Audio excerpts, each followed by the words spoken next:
lit un livre. C'est pas ça le but.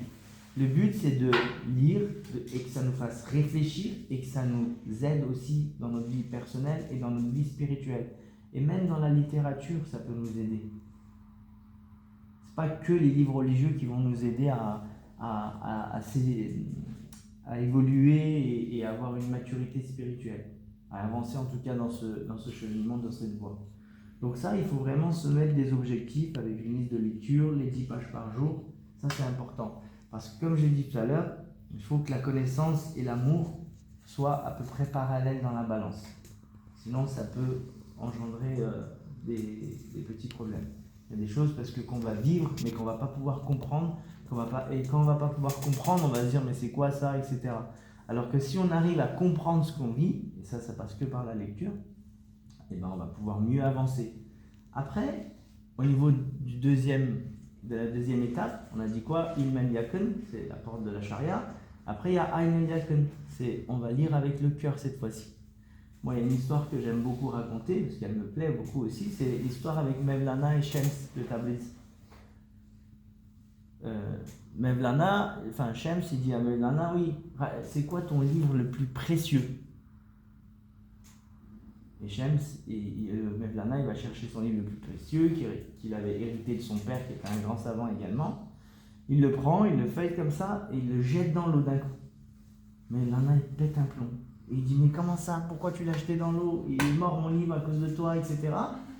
Mais Shems, il lui dit une chose très importante à ce moment-là. Il lui dit, à partir de maintenant, tu ne vas pas apprendre en lisant, mais tu vas apprendre en le vivant. Yasher ici. Et hier, si vous avez remarqué, dans les mots que j'ai utilisés, j'ai dit, c'était pas une croyance du seuse, de la parole, du verbe, mais également du hal. Et ça, c'est ça le hal. C'est le fait de vivre, c'est une croyance qui se vit, la voix Lévi. Parce que sinon, on fait les intellectuels, on parle, mais si on ne vit pas ce qu'on raconte, ça n'a pas de sens. À part briller dans les dîners, comme me disait un de mes profs à la fac, ça ne sert à rien. Mais nous, on veut que ça serve à quelque chose. Nous, on souhaite que ça serve à quelque chose pour notre communauté, pour notre voix et pour vous personnellement.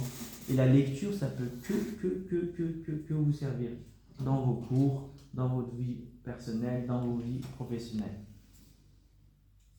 Et quand vous allez évoluer encore, j'espère, pour nous tous, après, il y a encore une autre étape, c'est Hakkel Yaken. Là, c'est la certitude par le vrai. Donc là, c'est quand vous êtes arrivé au stade du Nissan Kamil et que là, vous voyez tout par lui. Et quand vous voyez tout par lui, en fait, le Nissan Kamil, l'image, c'est une goutte d'eau qui tombe dans l'océan. Imaginez-vous, Dieu, on va dire que c'est l'océan, et nous, on est juste des gouttes d'eau. Mais si une goutte d'eau séparée de l'océan, on n'est rien du tout. Ça vaut rien. C'est quand on se mélange avec l'océan que ça a une valeur. Et que ça devient immense et beau. Et nous, ce qu'on essaye de faire dans notre voie, en avançant par les 4 portes 40 stations, c'est justement de pouvoir être la goutte d'eau qui tombe dans l'océan.